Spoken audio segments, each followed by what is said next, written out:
Hey guys, it's Isabel.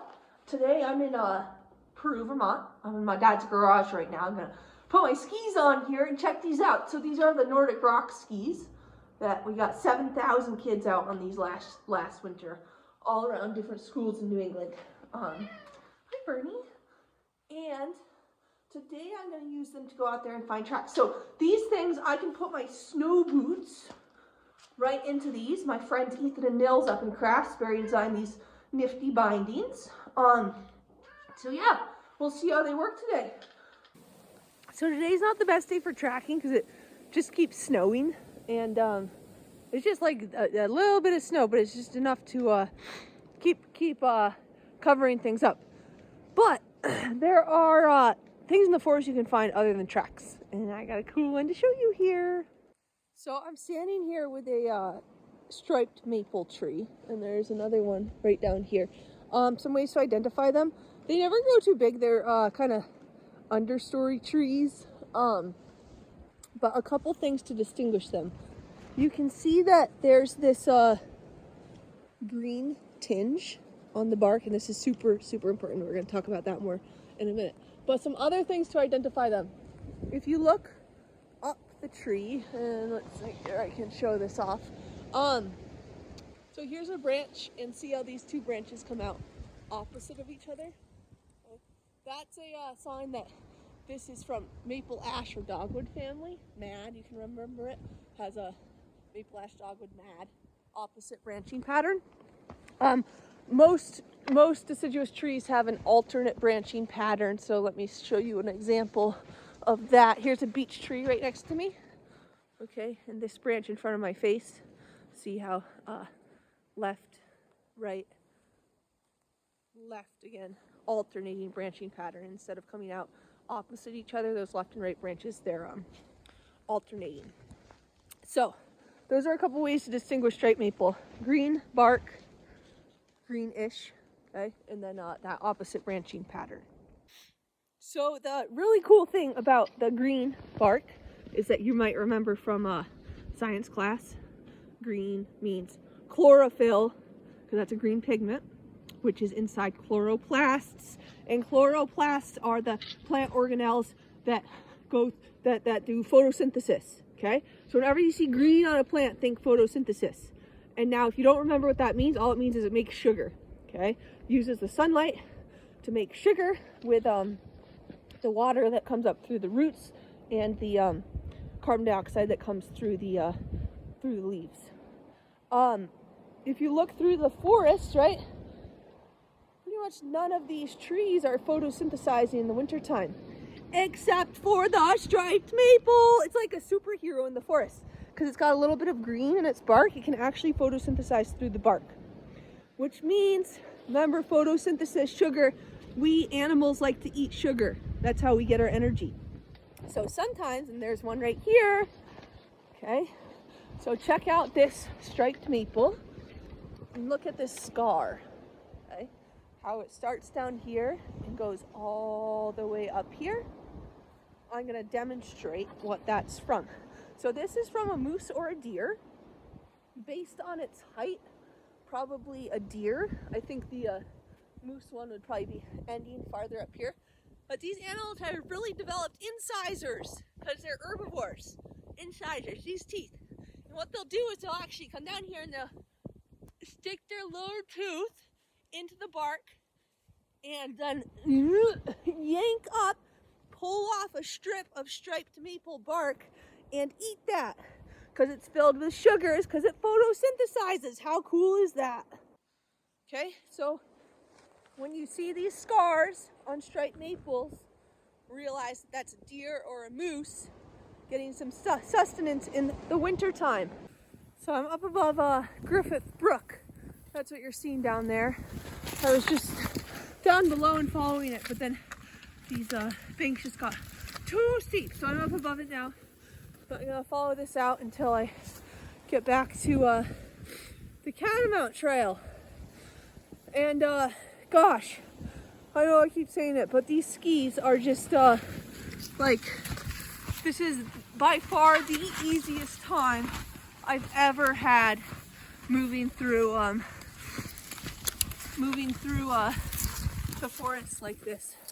They're just like so short and nimble that I can easily find my way, and I can just stomp right up all the uphills because the fish scales are so strong.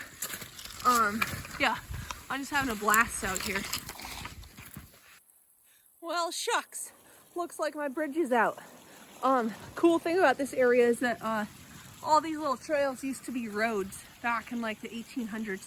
The population of these towns here, Peru and Landgrove, were way higher then than they are now, because there are all these little farms, and most of this forest was cleared for sheep grazing. But anyway, now it's all forested and we're kind of out in the boonies here, and these old roads have turned to trails. So you see a lot of things like this where there used to be a bridge here for a road, but no longer. It's been swept away, and this is just a little trail now. Snack break number 2. Today we've got bread and cheese and dates. Amazing sourdough bread made by my friend and colleague Mackenzie. Been out here for about 3 hours now. This is really cool. So look over on the bank over here and see all that ice that got flung up. It looks like in the recent thaw there must have been massive chunks of ice coming down here. I'm still following Griffith Brook down, and then they must have gotten like backed up here and then just flung all over the shore. That must have been quite the sight to see. This thing must have been raging like a week ago. And then down there in the distance, yay, I see a bridge. I've made it back to the Catamount Trail, just about. But damn, check out those pieces of ice. That's something else.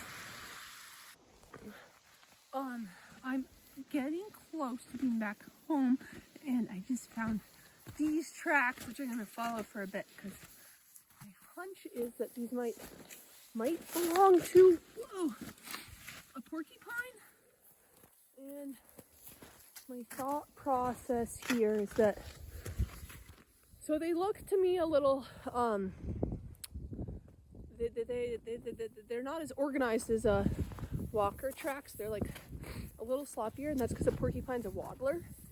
You can also see these tracks are really close together lengthwise, but like pretty far apart widthwise, telling me that this is like a pretty chunky animal, like short and wide, bit of a wide load. And those are the kinds of animals that are waddlers, because a waddler is actually like wide and short in length. So instead of stepping with its left rear leg and right foreleg at the same time, it actually moves both left legs and then both right legs. So you end up with this bit of a swish swish back and forth pattern of a waddler that you don't really see in walkers. My other thought of porcupine is that it looks like this thing is like low to the ground and has been kind of carving out a path, not just with its legs, but with its body as it walks. And porcupines are thick with those quills. So I don't know if that hunch is right, but I'm gonna follow it for a bit and see what I find.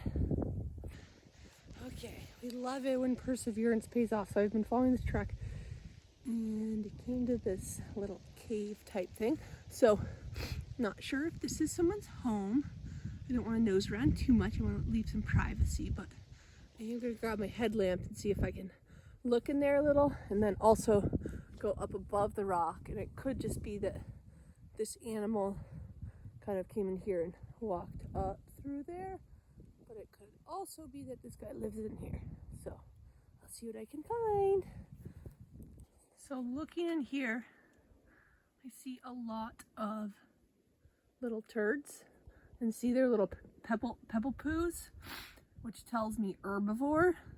So I'm pretty sure my hunch of those tracks was correct, and that this is porcupine, and I'm very confident right now that I just found its home, which is really cool. I think it probably lives like way back in there, and that this is the entrance to its home. It's got this giant big rock here protecting it. So that's as close as I'm gonna get. I don't want to disturb this guy in there. I don't think he's in there right now. I think he left for the day, but I don't want to make him all scared when he gets home that a human found his place. So bye-bye, porcupine. You have a nice home.